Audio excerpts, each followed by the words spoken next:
on your end. I will punch it on my end here just as a backup. All right. So now we're in consulting mode, and yet don't worry, I'll send you the invoice. So you said about tips and traps. The first trap is over teaching, right? Putting 5 pounds of sugar in a 2-pound bag. Right. This is truly a case where less is more. And, I think our job as course creators is to shorten the path and accelerate the speed that the client gets the outcome. So every module could almost have a, intro, set it up, why it's important, teach, and then do this now, or application step, or try it this week, or, give them some specific marching orders so that even in week 1 and week 2, they're immediately trying things. And they're like, oh my God, I haven't even scratched the surface of this course, and I'm already getting new sales conversations. I'm already doing better at the sales conversations I'm having. So quick wins, immediate action steps. What's the price point of this thing, by the way? Price point, I'm thinking, is going to be around $997. That's about right. I like that as a good entry point. Are you going to include any of your personal time, or is there going to be like a 5K, course plus Fred 6-week program? I'm toying with that idea. Okay. It may be an add-on component. Okay. Where you can have just the course, or you can have the course with Fred, and it's going to cost you right. So this is how our speaker profit formula program evolved over the years. At first, like 5-6 years ago, it was a self-service course. It was a way previous version, much more rudimentary. It was a previous course. It was $997. People bought it. Guess what? Self-study. No one did the work. Then we said, okay, let's put some coaching and mentoring and access and team around it. And then over time, that became our flagship $10,000 program. So now it's like, okay, it's supporting the coaching. It's not a course with coaching. It's a coaching program with course as reference material. Gotcha. So rather than us reteaching all the things in the program, we're like, well, pop into module 3, look at the asking for air conversation, pop into module 5, do your active 20 sales outreach, etc. So this could end up being a $10,000 per person program later on if you want it to be, especially around sales, because sales is immediate ROI. Yeah. Right. So you get salespeople, sales managers, sales leaders say, hey, Fred, I want 5 seats. I want 7 seats. I want all 3 of my guys in the program. You're like, Bob, I would love to do that. They're $10,000 each. Just cut me a check for $30K and we'll cut your people loose. Yeah. And there you go. So number 1, don't overteach. Number 2, have sort of a monetization strategy like I just described. Course plus a little bit of Fred, or course plus, Fred full time, 6, 8, 10-week program, whatever it is.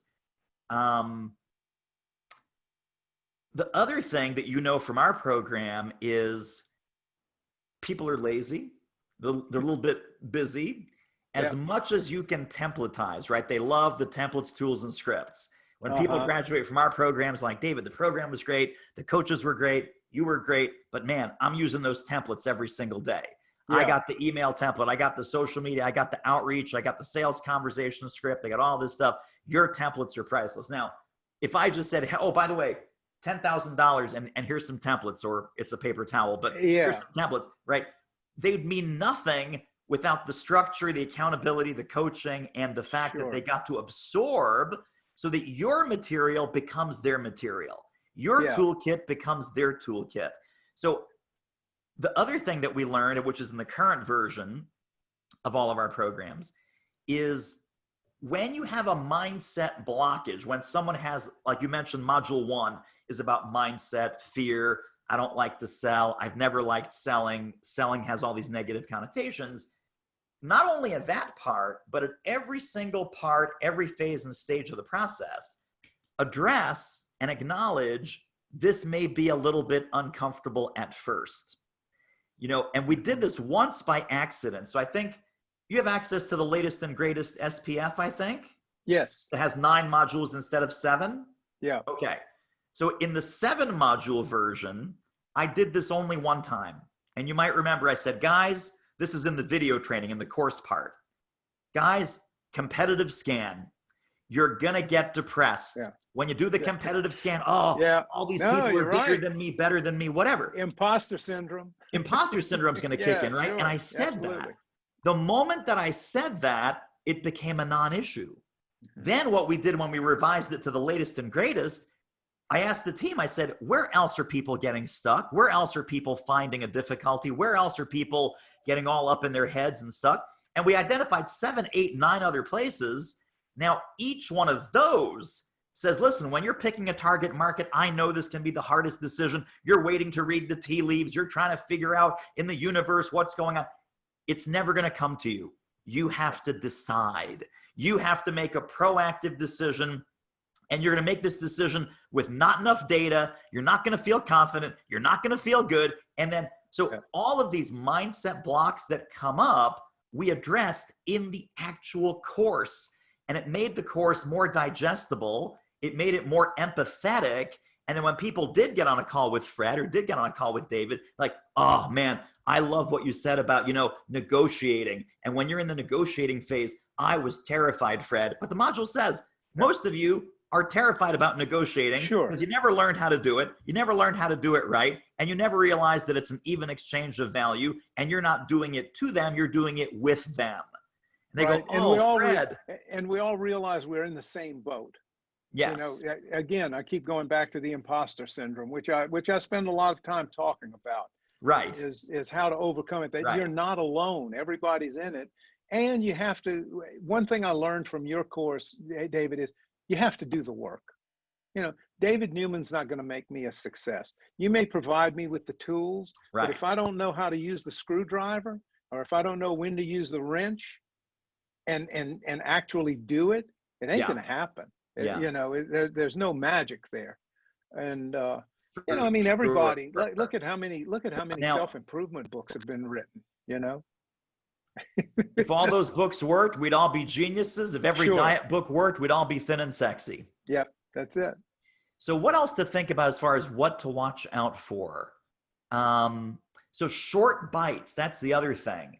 And if you remember the old SPF, it was 7 modules. They were like 45, 50 an hour sometimes. Yeah, but the new ones, 5 to 10 minutes. The little bites. Yeah, 5 to 10 minutes, small bites, because that's all people can consume. I agree. So we learned that one the hard way, and we changed it. We changed it. Yeah.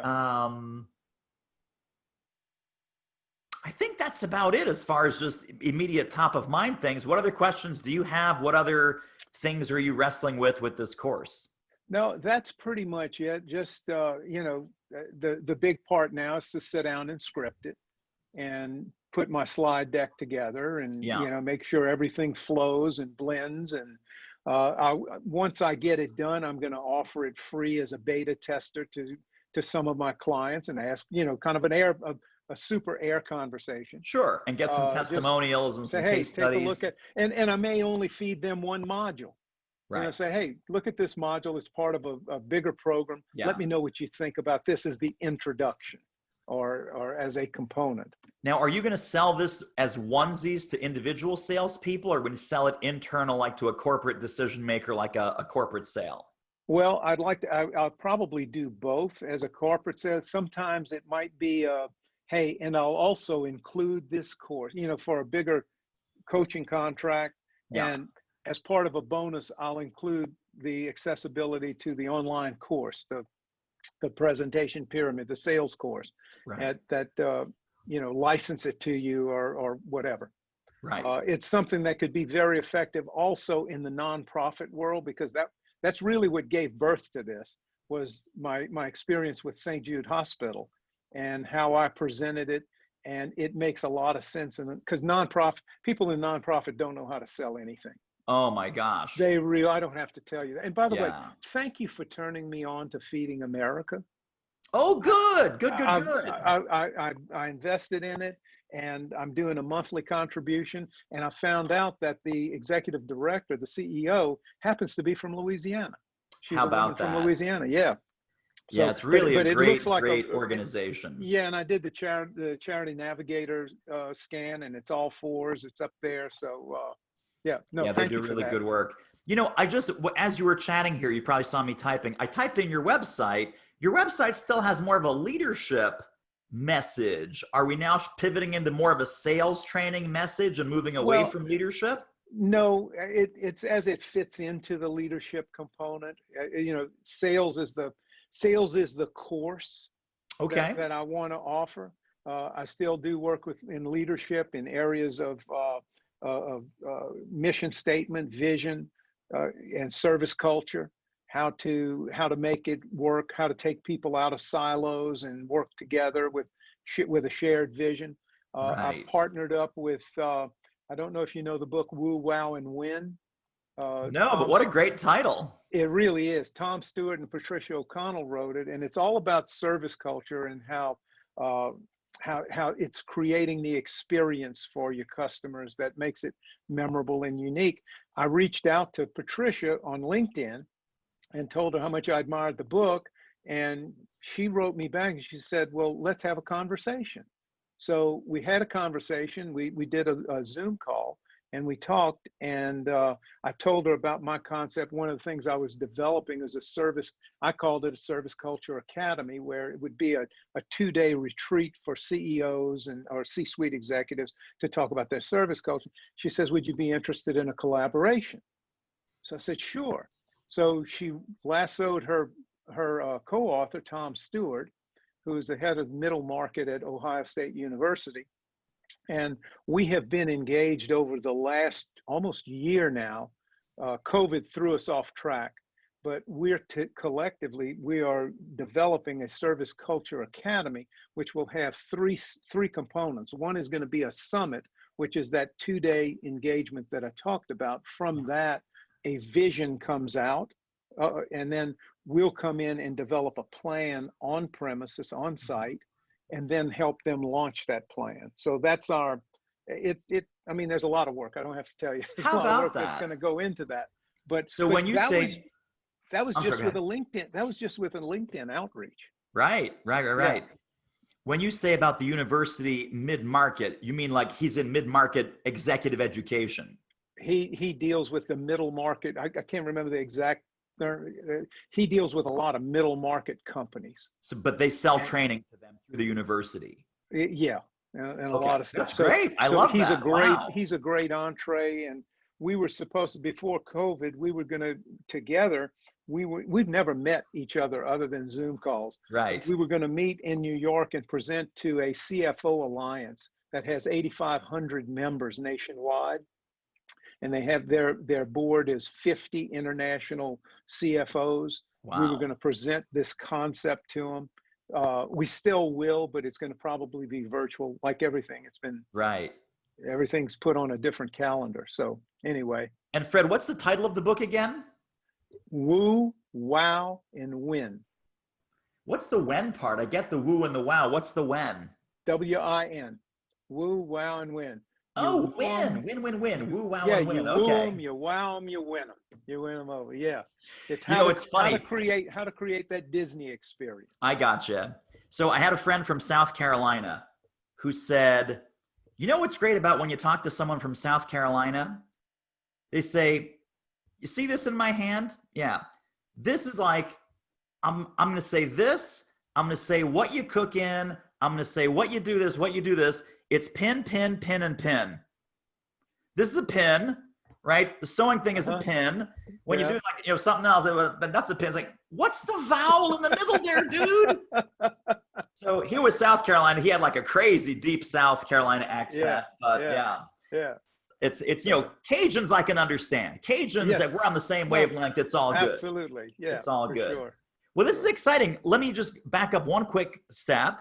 How is it you mentioned about COVID throwing you off with this new program?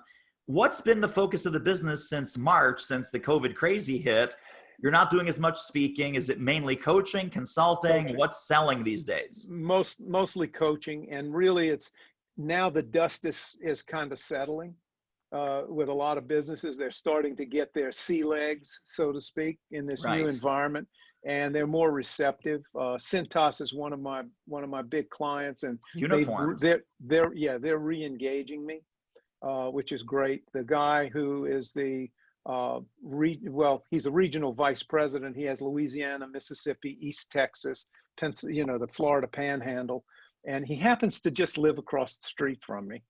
And he brought me in a couple of years ago to do some training, some sales and presentation coaching for his leadership team. And that's just kind of been an ongoing relationship, and it's starting to bubble up again now. In fact, two of the calls I had to get on last week to leave your program were with Cintas people. I had one this morning. So that's all good. It's just readjusting. Everybody is in their new mode of operation. Right. So now we can talk about it and how to do it. How big of a piece of business do you think that might turn into? Well, he's one of 19 regional vice presidents around the country. He's been there a while. He's well respected. He is introducing me to other regional guys. This could be huge. This could develop. And the engagement that I have with him is I guess in the last year, it's been about $35,000 or $40,000. And I see that continuing. He's willing, and he's already put me in contact with his counterpart in Jupiter, Florida, and one in Oklahoma. I've got a foot in the door. Haven't done anything, but I have a foot in the door with him. So is he sort of teeing you up, or is he walking you in where you have like a three-way call? Because that might be more helpful and more compelling. That's what I'm going to work towards. I don't know if you've ever worked, and you've probably worked with corporations that are very buttoned up and tight scheduled. Yes. I mean, like more tight scheduled than you, to where, if we have an hour-long meeting, it's not going to be an hour and 1 minute. Right. So you have to respect, you have to plan for that. But I think eventually I can get him to do a three-way call, to pull me into a three-way call for an introduction. So far, he's just said, tell them I suggested you reach out to them. And it's Which really is better. Not ideal. Yeah. And one of them turned out okay. Even if it can't be a three-way call, even sometimes a three-way email intro is more powerful than call this guy, because that's just a directed cold call. It's not really an intro. Yeah. Although the one in Jupiter worked out to be better, because their HR director contacted me and said, hey, tell us, this kind of threw us off. We didn't know what this was about. So tell us what you do. And they have a leadership graduate program, Leadership 2.0, and there may be a way for me to fit into some of that. So awesome. I love it. So I just have a very quick last question, then we can certainly talk again as you start to roll this thing out. MBA program, pros, cons, were you 5%? Were you 70%? Where were you on the temperature meter? And then tell me what you felt was missing. On the temperature meter, it was, it's an interesting program, no question about it. Everything you do is very interesting and value packed. I'm not interested at this point of taking on another chore, another to-do program. I've got a pretty full plate right now, and to make an investment, not just of money, but of the time that's going to be required, because I have to do it and I have to be accountable. I feel like right now I have enough stuff to be accountable to myself for, and I don't need to put anything else on the plate. So to you, it seemed like a lot of work, more so than a lot of support and a lot of mentorship. Well, yeah, only because I know that whatever mentorship is there is going to require me to do some shit. So let's face it. This is true. It's not going to be just, hey, had a great conversation with David. I took 3 notes. I'm good. See you next month. Right. I know that there's work involved. It's just like the SPF and program, where you really have to flesh it out. You have to reinvent your dynamic, your work dynamic in order to do it. And at this juncture right now, I feel like I have enough things on the plate. Sure. Just from a totally. business standpoint, but I've got other personal stuff. I'm still involved in that big lawsuit against Baker Hughes. Really? Oh, that's just dragging on forever. Yeah. Well, hey, they've got nothing but money. And, and at least my lawyer knows that I don't have anything but money. So we're proceeding. We're hoping to be able to settle this thing in the next few months out of court. but Yeah. it's in federal court. You know, it's a federal deal. So, and It's when you start literally a federal case. it is a federal case, and when you start hiring environmental firms to do environmental studies, that's out of my pocket. I've Oh, got 2 engineers now that are going to be doing concrete testing for damage to the parking yeah. lot. You know, all of that crap. And so Well, let's end that's on a high note. How are things working with your beautiful daughter and the new husband? daughter. Well, my you know, I had both daughters got married 2 months apart last Oh, I year. forgot there was two. Yeah, 2 months apart. And that's something else I've got on a back burner, is to write my book, The Father of the Bride Guide. And I plan to really, it's going to be the book that wedding planners hate. Nah, But anyway, I love that. but but but anyway, they're both doing well. My oldest daughter, who was the first one to be married last year, is pregnant with twin girls. Yep. And Sarah and her husband just moved to St. Louis from Connecticut. I went up there for 3 weeks and helped oversee some remodeling stuff while they were Yeah. preparing to move, and they just moved in, so they're fine, and they're trying to give us grandbabies. We don't know when that's going to happen, but all is good, you know, with that. Certainly not without its Life is challenges. full. But boy, it is. We're That's blessed. great. We're Well, like I blessed. said, as you start going further down the track with the course and you want to chat again, open door, Fred. Thank you, Please David. don't hesitate. Thank you, Always buddy. I happy to appreciate catch it. up with you and promote your empire to whatever extent you want a little bit of guidance or nudging or just kind of benchmark some decisions that you're making. Right. Don't be a stranger. You're a prince. I appreciate Thank it. Thank you you. so Thank much. you. Thank Okay. you. All right. All right, my friend. I appreciate you. Peace out. And this recording Thanks. will download on my computer. Yes, you'll right? have it on Okay. your end. Okay, cool. Cool. All right. Thank Thanks, you, Fred. David. Okay, Bye-bye. take care. Bye-bye.